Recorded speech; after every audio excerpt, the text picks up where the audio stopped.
انہوں نے بولا یہ جو پرابلمز آ رہی ہیں, یہ جو ایشوز آ رہے ہیں, یہ فیلئر کی طرف جو ہم چلے گئے ہیں, he is accepted that we field.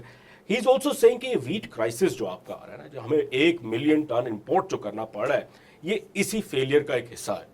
اب Murtaza, you have really covered this wheat crisis and we've talked about it before as well.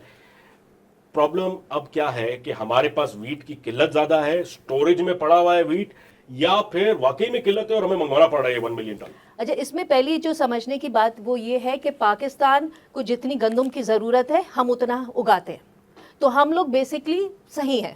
ہم we don't need to import اور export. Why are we importing? جی, اب آپ نے اچھا سوال کیا ہے, کیونکہ دیکھیے جب کوئی بھی اس طرح کے گرین جو ہے وہ امپورٹ اور ایکسپورٹ نہیں ہو رہی, تو اس کا مطلب ہے دیر از somebody who's not making money. آپ جب امپورٹ ایکسپورٹ کریں گے تو یو ول میک منی, ٹھیک ہے, اس کے اندر. تو اس میں ہوتا کیا تھا کہ ابھی جب آئی ایم ایف نے یہ ان کو کہا کہ بھائی آپ جو حکومت خریدتی ہے, اور حکومت سے مراد اس میں پرائمری پنجاب حکومت اور فیڈرل آتے, کیونکہ جو بریڈ باسکٹ ہے وہ آپ کی پنجاب ہے, وہیں سب سے زیادہ گندم اگتی ہے.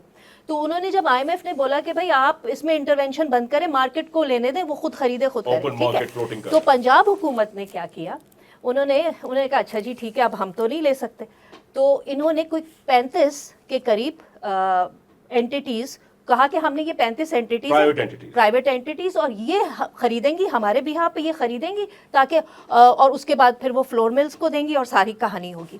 اور انہوں نے اس کو پروجیکٹ کیا کہ دیکھیں ہم نے مڈل مین ختم کر دیا, آڑتی ختم کر دیے. Okay fine. اچھا, ان 35 میں سے اب ان کو ویٹ خریدنے کے لیے پیسے چاہیے تھے. اچھا, ان 35 میں سے 20 جو ہے وہ تو نکل گئے, کیونکہ جی انہوں نے کہا کہ بینکوں سے ہمارا معاملہ نہیں ہوا اور بینک ہمیں لون نہیں دے رہے, واٹ ایور. پیچھے رہ گئے 15, نہیں 10 رہ گئے, 35 میں سے 25 نکل گئے, سوری, تو پیچھے رہ گئے 10.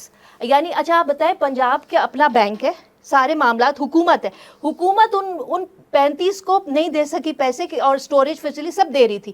اس کے باوجود ان میں سے 25 نکل گئے, باقی بچے 10, اور یہ 10 کہا جاتا ہے کہ ظاہر یہ کوئی پسندیدہ لوگ تھے جنہوں نے, اچھا ان کو کہا تھا تم ساری گندم خریدو.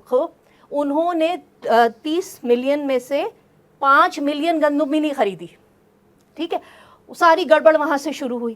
اس وقت صورتحال یہ ہے کہ ابھی کچھ دن پہلے 5.1 ملین ٹن گندم لاپتہ, مل ہی نہیں رہی. اچھا, اس کے بعد کیا ہوا کہ اب گورنمنٹ نے کہا کہ ہمارے پاس چارہ کوئی نہیں, گندم شارٹ ہے.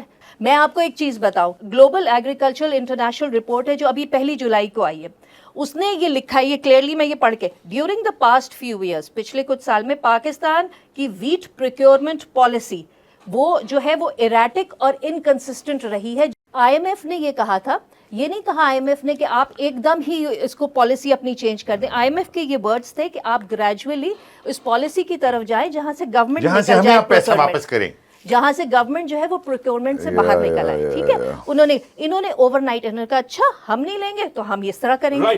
دیکھیں دس از اے فیکٹ کہ ہم 1 ملین ٹن تو امپورٹ کریں, سرکار تو سن لیں لمبا ہو گیا, ہمارا بیلنس آف پیمنٹ میں ہمارا ٹھیک ہو جائے گا یار. آپ ایک بات سے پہلے ہو جائے گا, کیسے ٹھیک ہو جائے گا, کیونکہ آپ جن لوگوں کو نے بیٹھے ہوئے ان کو ٹھیک اگر نہیں کیا تو ہسٹری بتائے گی انہوں نے کیا غلط کیا. ہم تو یہی دیکھتے ہیں. آپ یہاں یہ جہاں بیٹھی, دیکھیے میری بات تو, ہر آدمی پاکستان میں اگر آپ اوپر سے کرپشن آپ کہہ رہے ہیں ہے شروع سے, تو نیچے تک آ چکی ہے. وہ آگے چلیں, اللہ خیر کرے جی. اچھا, ایک چیز میں اس میں بتاؤں کہ جب ہم یا ہمارے جو آڑتی ہے یا مڈل مین یا جس کو بھی آپ کہہ لیں یا حکومت 3500 روپے من ہم اپنے کسان سے گندم نہیں خرید رہے, 5000 پہ بھی نہیں مل رہی. نہیں, اس پورے معاملے میں ہم نے یہ دیکھا, چاہے وہ ویٹ کرائسس ہو, شوگر واٹ ایور, پاکستان میں ایک بہت بڑا مسئلہ یہ کہ ہمارے ریگولیٹرز جو ہے وہ انڈیپینڈنٹ اور اسٹرانگ نہیں. تو جب آپ کے پاس آپ کے ریگولیٹر پیسہ کھا کے بیٹھ جائیں اور بولے, اب جیسے آئی پی پیز کا ایشو, ہائیبریڈ سسٹم میں یہ ممکن نہیں. آگے چلیں. نہیں, اب جیسے آئی پی پیز کا معاملہ, آپ کو پتہ ہے ابھی جو رپورٹس آ رہی ہیں کہ آپ کے ریگولیٹرز جو ہیں وہ ان یہ جو جہاں سے بجلی پیدا کرنے والی کمپنی, ان کا کبھی وزٹ ہی نہیں کیا.